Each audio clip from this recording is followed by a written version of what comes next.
Well, right now joining us by phone is Lieutenant Colonel Tony Shaffer, a former U.S. Army intelligence officer. Thanks so much for being with us. Sure, Lane. Thanks for having me. Good to be on. So let me just start off by asking you about this. Sure. The counterterrorism community looks at these kinds of attacks as attacks on quote-unquote soft targets. Right. For the rest of us, these are places where we go for everyday lives, living, as Michelle was noting, taking the train to work. For these folks at the airport, catching flights is a routine part of our lives. Is the reality that there is not really necessarily a way to stop these kinds of attacks on soft targets here in the U.S. without changing how it is that we live our lives? Well, vigilance is always the key word. I mean, anybody who sees something needs to say something. With that said, one of the reasons you guys have me on often is I used to do something called red teaming, where I and others who have been trained to be, the kind of people who could do this sort of thing for us, put ourselves in the terrorist shoes and try to figure out threat vectors. If I was going to be a bad guy, how would I do it?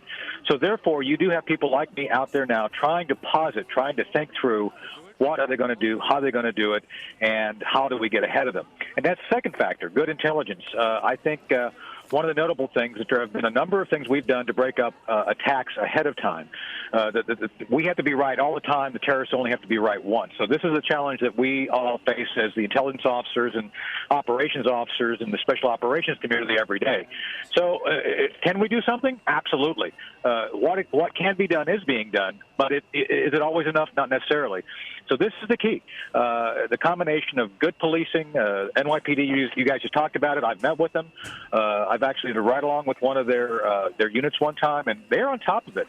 But the most important thing in my judgment, Elaine, is trying to get ahead of the terrorists, trying to get good intelligence, penetrate the networks, figure out how they work, and then be there ahead of them. And so that is the best thing we can do, is inoculate ourselves against the attack by stopping it before it even gets here. And that's what we have to do a better job of.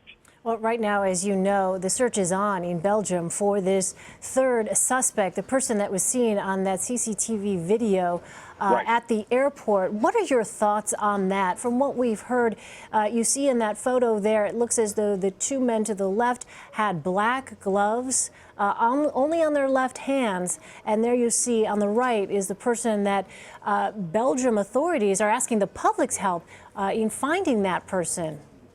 Well, the guy who was on the right, I've seen the photograph, was basically their handler. He was trying to make sure they got to the target without being essentially intercepted.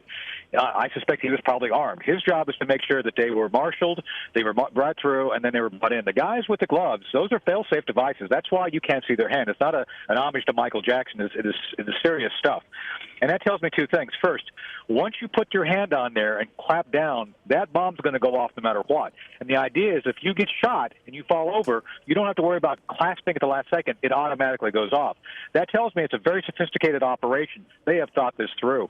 And again, with that guy there, the individual they're looking for, he was part of the network, and it was his job to basically be the guided, the brain to get them to where they needed to be. So what we have to recognize here is that ISIS is learning, they're adapting, and what we have to take away from that is that we have huge targets here in the United States which are vulnerable to this sort of attack. You go to Denver, you go to L.A., you have a lot of places where TSA is not doing their job. They're slowing people down by making them stay in the queue longer. And Elaine, why try to get on an airplane with a bomb when you can kill as many people in the security queue itself in the terminal? So they've recognized that, and that's something we have to start taking very seriously at this point in time.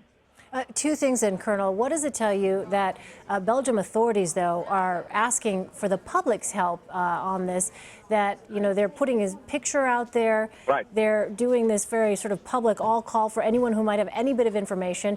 And then also the fact that this is a place that was on a heightened state of alert, or at least believed to have been on sort of this heightened state of alert after the Paris attacks. And now you have just 4 days after the arrest of Salah Abdeslam, this happening at an airport. Two things, and I'm saying this as a military and intelligence analyst. First, you have huge communities of Islamic folks. I'm not demeaning that. I'm just saying you have large communities there that these guys can hide in. And I'm going to go out on a limb here. I'm going to predict that some of the guys who we have seen involved in these attacks came through the refugee stream. as much as we all want to be humanitarians and help those in need, we should do that. With that said, we cannot jeopardize the safety of our own citizens in the process of bringing others in. And that's where I think Europe has been failing and failing badly. They have to be doing a better job of screening those who have radical ideas, who wish to do harm, not only to the Christian or non-Muslim community. They kill Muslims themselves. So this is where the Muslims themselves have to wise up and work with police to try to detect these things early on. Otherwise, the inevitable result is going to be a desperate search for an individual who they probably should have had. He may have been on their radar, but they got to find him now. I suffice to say, I think they're going to probably find another large network that's preparing for another attack if they can do their job and detect it right now. And the fact that they're relying on the public's help here, or at least putting out this picture in an effort to get any kind of public tips, what does that tell you about their intelligence operations, Colonel? Not as good as it should be. I'm fearful that they are not as much on top of this as they should be. And let's remember, we've got some damage here too.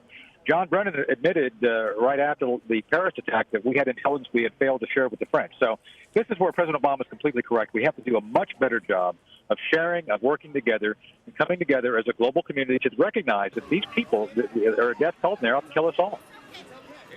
All right, Lieutenant Colonel Tony Shaffer. Colonel, thank you so much for your time. Sure, thanks for having me.